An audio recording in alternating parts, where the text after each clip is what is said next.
than 50 years experience serving South Florida, this is WTVJ NBC 6 News. It's Friday Cook-Along Day. We're going to have some recipes for Cuban food that tastes just as rich as the real thing without a lot of calories and fat. We'll tell you about it when we come right back.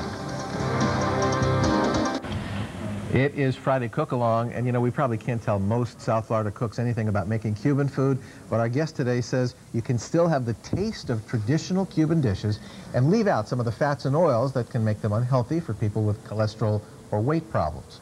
Julie Gerber is with Whole Foods Markets, the health food specialist. Hi, Julie. Hello.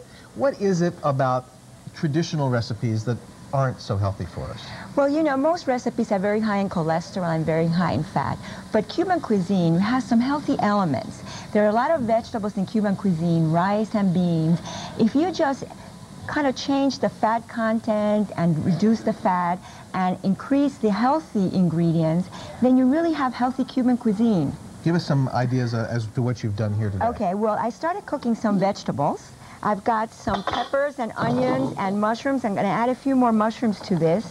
And I'm making a sofrito, or a saute, that's going to go and become part of these croquettes that are made, actually, believe it or not, with tofu instead of with chicken. Now, have you got oil in here with the veggies? I've got oil. I've got olive oil. Olive oil is healthy. That's about the healthiest oil you can eat, I guess. Yes, it is the healthiest oil. It's actually good for you.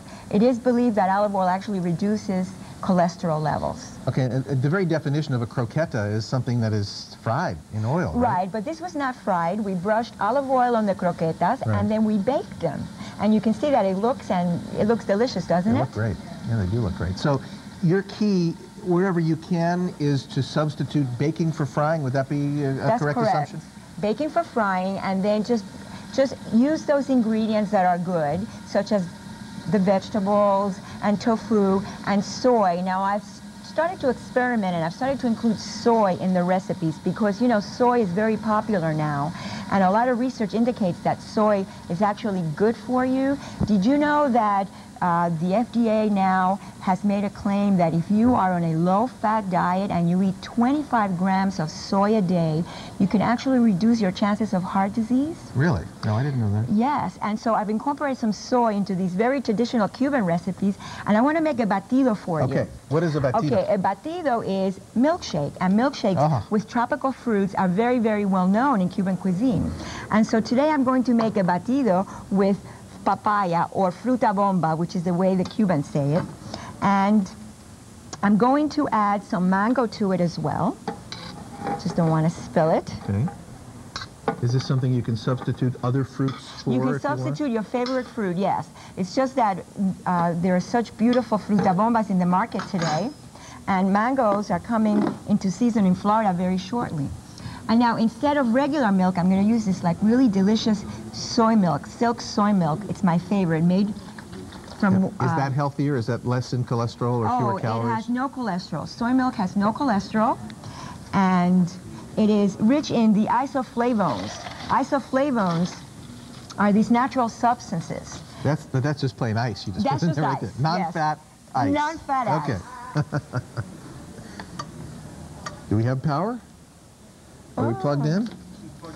Yes, right, we have power. We have a power. Oh, there we go. There we go.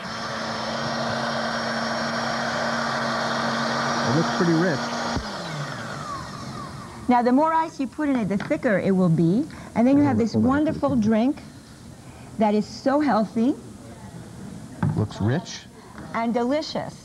And you can add strawberries if you like, bananas, just about any ripe fruit that you have at home in your refrigerator. Now, I'm seeing some things that look traditional. Fried bananas? Yes. Fried bananas, you know, are from plantains. Right.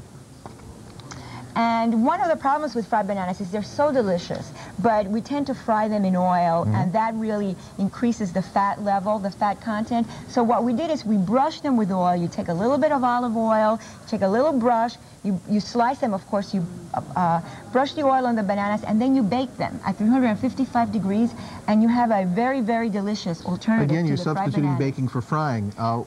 What's the flavor situation? The flavor, you can taste it if you like, and you see the flavor is just as good. You'd never know it. And then the same thing with beans. Beans are a great source of protein, and very often Cuban cuisine cooks beans using a lot of pork. And so these are vegetarian beans that were just cooked, and I added seaweed. Now this is something very different. You can put in a piece of kombu when you cook beans because it reduces the chances of getting gas. Okay, this is looking just great. Now I got to tell you, we're running out of time. Okay. You can get all the ingredients at the Whole Food Market. That's on Northeast 207th Street in Aventura.